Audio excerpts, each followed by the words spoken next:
revisión y análisis mucho más profundo, le doy la bienvenida a mi invitado de esta tarde, que le agradezco nos permita estos minutos con Mega Noticias, José Ignacio Martínez Cortés. Él es coordinador del Laboratorio de Análisis en Comercio, Economía y Negocios. José Ignacio, gracias, buenas tardes. Muchas gracias por la invitación, Mitzi. Muchas gracias. Bueno, a ver, estamos revisando.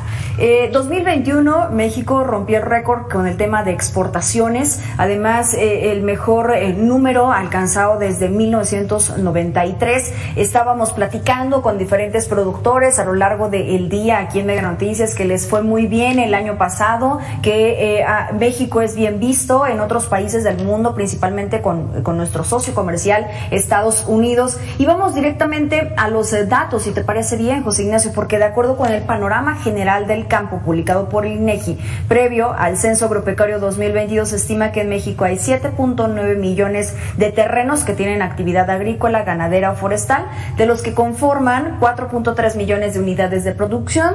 Pero ¿cuál es la importancia del sector agropecuario y forestal? Y la principal pregunta que tenemos en este espacio es: ¿hay menos pobreza salarial en el campo mexicano? Sí, aquí habría que poner sobre la mesa dos importantes aspectos del campo, ¿no? Uno es la población rural y otro es la producción agropecuaria, de manera precisa la producción agrícola de exportación. Tenemos de que el 67% de la población que vive en la zona rural del país está en niveles de pobreza. No obstante, el 16% tiene niveles de pobreza extrema, tomando en consideración de que de las 32 entidades que tiene el país, 18 entidades, mucho tienen peso en la actividad primaria de producción del país con relación al Producto Interno Bruto. De los datos que se dieron a conocer este lunes, estrictamente el PIB primario tuvo un crecimiento de 4.1%, con relación, por ejemplo, al nacional, que estuvo en orden de 5.5%. Sin embargo, no es lo mismo la riqueza primaria con relación a la producción, a la riqueza agropecuaria, ni tampoco el ingreso que se tiene por parte de la zona rural. Por ejemplo, si hacemos una comparación entre Chiapas con Nuevo León, de manera particular, el municipio más rico del país, San Pedro Garza, que está ubicado en Nuevo León, vis-a-vis Tapachula, que está dentro de los 5 municipios más pobres del país, encontramos que la zona urbana de San Pedro Garza tiene un ingreso de 883 pesos con relación a lo que se tiene en la zona rural de Tapachula, de 363 pesos. Entonces, es aquí donde tenemos una enorme diferencia entre la parte urbana, rural del norte, con relación a la parte rural que se tiene en el sur del país.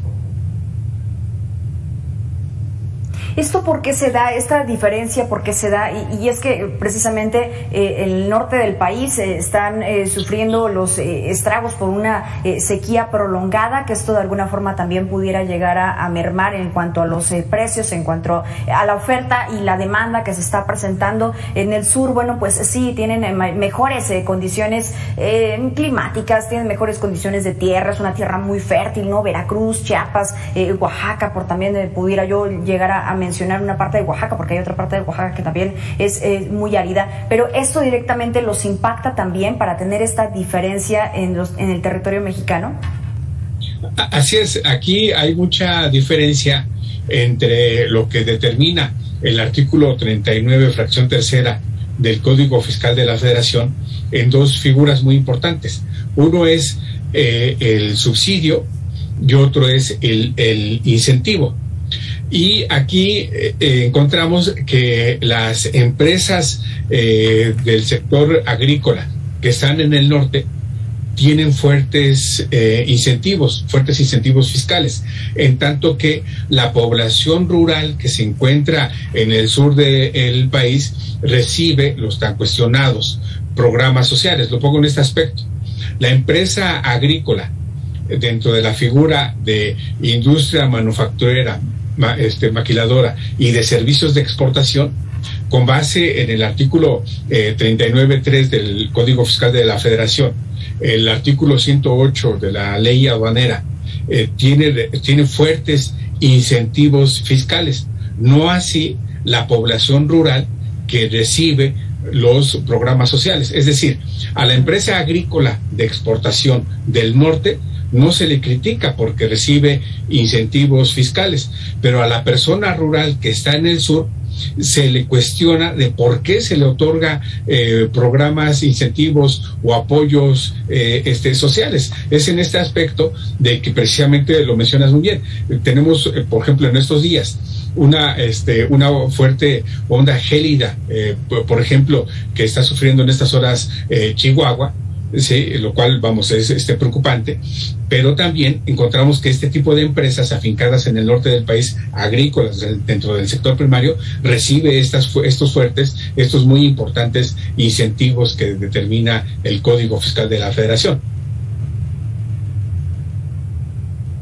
Y que marca la desigualdad que siempre se ha dado y que no ha podido ser erradicada. Ahora, José Ignacio, vamos a hacer unos contrastes con algunas entrevistas que hemos llevado a cabo aquí en Mega Noticias, porque también esto tiene que ver con el tema de la reforma eléctrica, que se ha señalado que esto ayudará sin duda al campo. Por lo menos esto fue lo que nos dijo Max Correa, él es diputado de Morena y además dirigente nacional de la Central Campesina Cardenice. Si me permites, vamos a escucharlo y tú me dices tus impresiones. Creo que la reforma eléctrica que propone el presidente es adecuada y es justa para que el medio rural y su población, sus habitantes y las actividades del sector agropecuario puedan ser altamente competitivas y que nuestro sector agropecuario pueda seguir creciendo. Altamente competitivas, ¿será así lo que aporte la reforma energética, la reforma eléctrica en este sentido? Sin duda, pero no solamente habría que enfocarse en la parte de la reforma energética. Aquí habría que ver en un amplio marco la parte referente a la inversión en infraestructura, y vuelvo nuevamente al referente entre norte y sur. Si analizamos los tres planes nacionales de infraestructura que ha tenido el país, el primero fue el de 2007, 2012, el segundo 2013, 2018 y el que es reciente, 2019, 2024, vemos que en 12 años, en torno a lo que se tiene en estos dos planes nacionales de infraestructura, tanto de Calderón como de Peña Nieto respectivamente, vemos que la mayor inversión de infraestructura se ha volcado hacia el norte. Y hoy hay una fuerte inversión de infraestructura hacia el sur. No solamente es en sí el que se reduzcan los costos de energía hacia el campo, hacia la zona rural, sino que también haya otros aspectos de infraestructura. Por ejemplo, Mitzi, encontramos municipios en el sur del país, por mencionar uno, Coachapa el Grande, en Guerrero, que no tiene luz, no tiene internet, no tiene agua, no tiene servicios educativos. Entonces, de nada sirve que una población pudiera tener flujo eléctrico si no tiene los otros servicios para poder tener no digamos un desarrollo, sino un bienestar respecto a educación, salud, vivienda y por supuesto trabajo. Así es, digamos, sí podría funcionar, pero tendría que ser integral. José Ignacio, por favor no te vayas, vamos a hacer una pausa porque así lo marca producción, pero vamos a seguir analizando este tema que es tan interesante y sobre todo lo que se necesita hacer. Pausa y regresamos.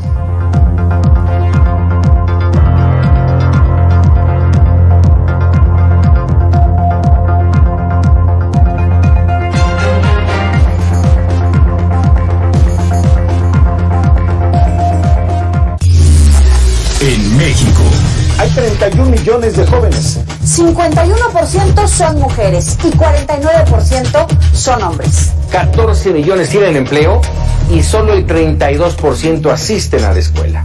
No solo es un dato, es una realidad. En México tenemos más de 27,000 escuelas de tiempo completo, con un presupuesto de 5,000 millones de pesos. ¿Es suficiente?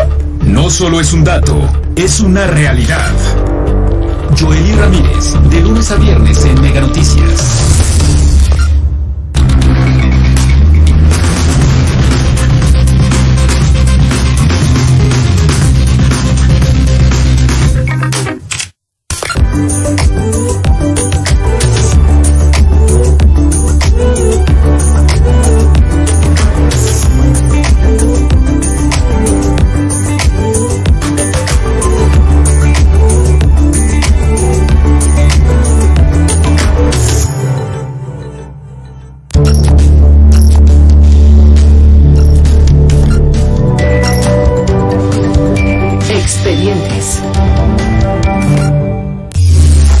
En México, las tres principales causas de muerte son enfermedades del corazón, El 20.2% por COVID. y en tercer lugar el 18.5% por diabetes. no solo es un dato, es una realidad.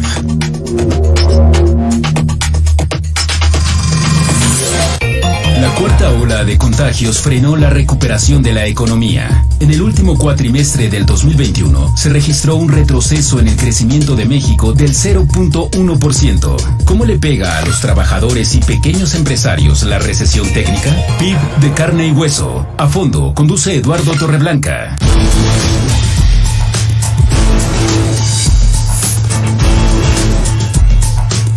Mega Noticias MX.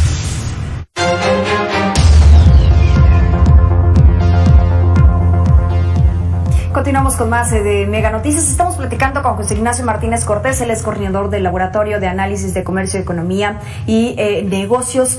José Ignacio, y que bueno, a ver, México no tiene la capacidad de alimentar de manera directa a sus más de 126 millones de habitantes, porque la producción de alimentos está más enfocado al tema de la exportación. Ya lo mencionaba hace unos momentos, se rompió récord en 2021, que a alimentar a sus propios habitantes. Hay personal, hay científicos, hay ingenieros agrónomos que señalan pues que mientras se siga siendo más importante el tema de la importación que la producción local y que se quede de manera local, pues esto nunca vamos a llegar a la autosuficiencia alimentaria. Si te parece bien, vamos a escuchar a Everardo López Gómez, que dijo esto, y ya tú me señalas cuáles podrían ser las alternativas que podría estar tomando nuestro país.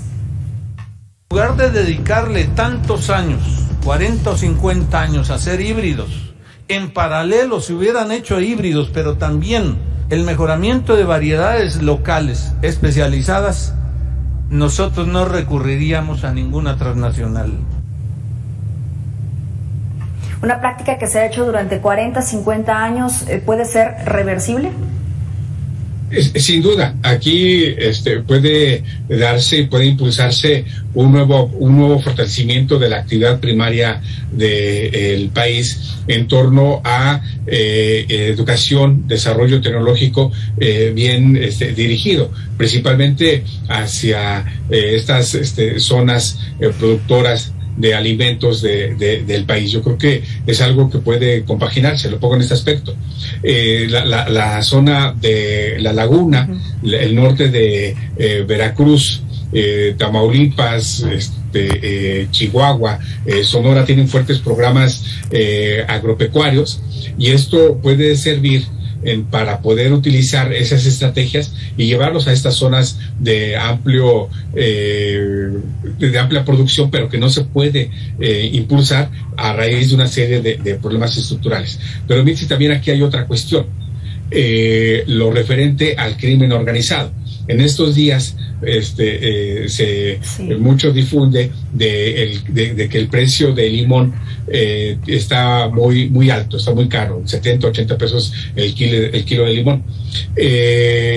Si analizamos el caso de Michoacán, por ejemplo, que es un estado productor de limón, encontramos de que de esos 80 pesos del kilo de limón, ¿sí?, 50 pesos son a raíz de del derecho de piso que cobra el crimen organizado. Mismo ejemplo lo podemos utilizar para el aguacate, el maíz, lo que en cuestiones bursátiles se llama commodities, en el sentido de que el precio de los productos primarios también se eleva por cuestiones de inseguridad, por la participación del crimen organizado. No solamente es a impulsar la producción, apoyar con incentivos fiscales o a través de proyectos científicos, sino también blindar el campo, blindar la actividad primaria para que haya mayor producción, y también esto lo tengamos más barato en nuestras mesas. Y otro aspecto también muy importante, encontramos productos muy locales, por ejemplo, la mermelada de Jamaica, la mermelada de mango de Chiapas, que no lo tenemos, este tipo de productos no lo tenemos en el centro o en el norte del país. El país tiene 17 productos con denominación de origen certificados por la Organización Mundial de Comercio, que no lo encontramos en lugares donde no se producen estos productos. Estamos hablando de café de Chiapas, café de Veracruz, el plátano de Chiapas, el arroz Morelos, ¿sí?, por mencionar algunos. Y si se incentiva la producción agrícola local para una mayor distribución, proveeduría, consumo en el mercado doméstico, sin duda mucho impulsaría la producción en esos lugares y también la reducción de precios para el consumidor local nacional. Eso es otro de los aspectos bien importantes para poder impulsarlos, para poder ayudarlos, porque muchos de estos mismos agricultores, campesinos, sí, tienen sus parcelas, tienen sus productos, sin embargo es muy difícil el tema de la comercialización. Ahora, ¿qué pasa también, José Ignacio, con aquellas tierras que pues no pueden ser cultivables? Te daba yo unos ejemplos, el de Veracruz, ¿no? Yo vengo de una zona citrícola y que básicamente donde lanzas una semilla, sale un árbol frutal, es tan fértil esa tierra que es muy fácil hacerlo. Pero ¿qué pasa con estas zonas que no lo son? Si me permites, vamos a escuchar esta entrevista y tú me dices también tus impresiones. Aún teniendo una superficie mayor, no podíamos alcanzar la soberanía a la que nos referimos. Necesitamos tener ese intercambio de también granos en otros lugares. Esas zonas que son poco cultivables también tienen solución a través de incentivos, como tú mencionabas. Sin duda, tenemos un caso, por ejemplo, el desierto de Sonora, y que paradójicamente, o el desierto de Baja California, que paradójicamente son fértiles para uva, y de ahí tenemos importantes vinos mexicanos. Aquí es donde habría que analizar, con apoyo de universidades, de centros de investigación, qué programas, qué incentivos pueden dirigirse precisamente a estas zonas que no son proclives a la producción agrícola o que se han descuidado, y por lo tanto cómo puede impulsarse esa producción, ¿no? Se decía hace un momento con mucho tino de que tenemos universidades, tenemos centros de investigación, ¿sí? El punto está en que no se canaliza estos recursos, tanto científicos como humanos, ¿no?, hacia este tipo de tierras, hacia estas zonas que tenemos, y que el país es muy rico al respecto. Tenemos una ventaja absoluta en el país, porque hay una fuerte migración de recurso humano, de trabajadores de Oaxaca, que año con año emigran legalmente hacia las tierras agrícolas de California. Algo tiene, precisamente esto es un conocimiento de siglos, un conocimiento de cómo sembrar, cómo cosechar, y que paradójicamente en el país no se utiliza, y que otras zonas como es California, como es Quebec, sí se emplea. Esto podría también impulsarse hacia otras zonas del país, una migración ordenada local que pudiera generarse no solamente para la parte de del incentivo fiscal, sino también aprovechar ese conocimiento que se tiene en torno a otras zonas del país que bien pudiera ser aprovechadas en estas zonas no fértiles. Hace unos momentos tú hacías referencia al tema de la inseguridad que también está mermando en el tema del precio, pero también los productos que son utilizados por los campesinos, por ejemplo los fertilizantes que han triplicado su costo, el tema de los combustibles que también ha estado incrementando y que esto también impacta, pues bueno, en ellos y en el consumidor final, ¿no? Así es. Si analizamos los costos de transporte en torno a del centro hacia el sur o del centro hacia el norte, encontramos que es más barato la logística de distribución en el norte del país que del sur del país. Pero también, subrayando esta cuestión de inseguridad, Mitzi, encontramos de que el país tiene 7 grandes corredores de logística comercial. 3 pasan por Coatzacoalcos y 4 atraviesan Celaya, tomando en consideración que los 2 municipios más inseguros del país son en este orden, Coatzacoalcos y Celaya. No solamente es la parte de mejorar la producción, sino que al momento en que el transporte va a pasar, cruza estos 2 municipios, pues ya sabemos de que van a cobrar derecho de piso y finalmente ese costo se va a reflejar en el precio final que vamos a pagar en el mercado. Sí. Y bueno, al final también quienes llevan estos productos, pues con tal de resguardar la vida, pues lo pagan, ¿no? No es como de si quiero o no quiero, es que forzosamente se tiene que hacer porque si no, es a cambio la vida, José Ignacio.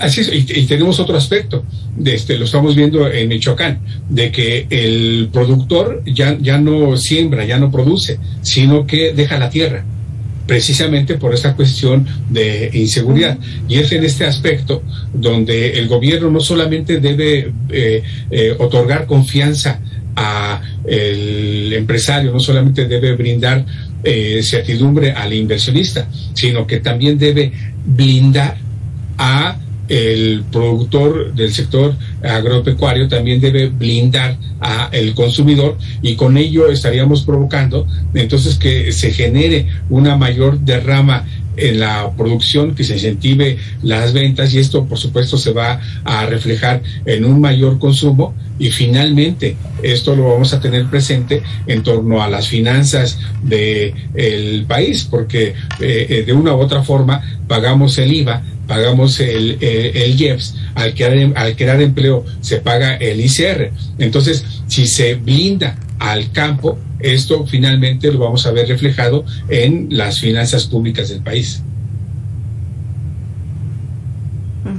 Fíjate que en el caso particular de Chiapas, allá nuestros compañeros nos han estado reportando que la tecnología aplicada al campo se limita únicamente a las universidades, ¿no?, que existen en esta región del país, y no se le otorga de manera directa a los campesinos para que la apliquen y para que la desarrollen. Tú me dirás qué opinas al respecto. Vamos a escuchar esto que nos mandan nuestros compañeros de Chiapas.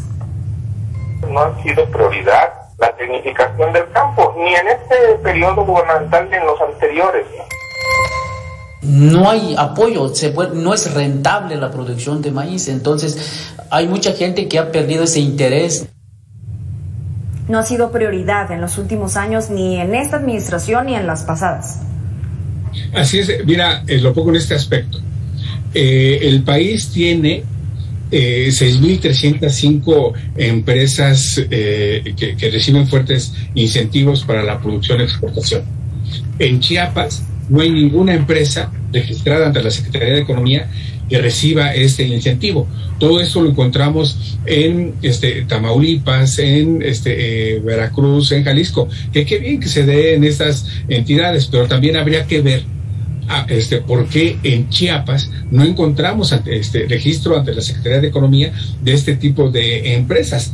Y hablando de Chiapas, si analizamos la zona ganadera del norte de esta entidad, habría que preguntarse por qué allí sí hay un fuerte incentivo, no así en el sur del país. Tenemos fuertes productos, importantes productos de Chiapas que no se conocen en el centro del país, el queso, el mango, el café. Yo invitaría a la amable teleaudiencia que en los centros de venta pregunte por el café de Chiapas, si realmente encuentra café con certificación de origen proveniente de Chiapas, o el plátano de Chiapas, o el mango ataulfo de Chiapas. No lo encontramos, y sin embargo estos productos son fuertes demandados en el comercio internacional. Encontramos estos productos más en Europa que en el centro, que en el norte del país, y es en este aspecto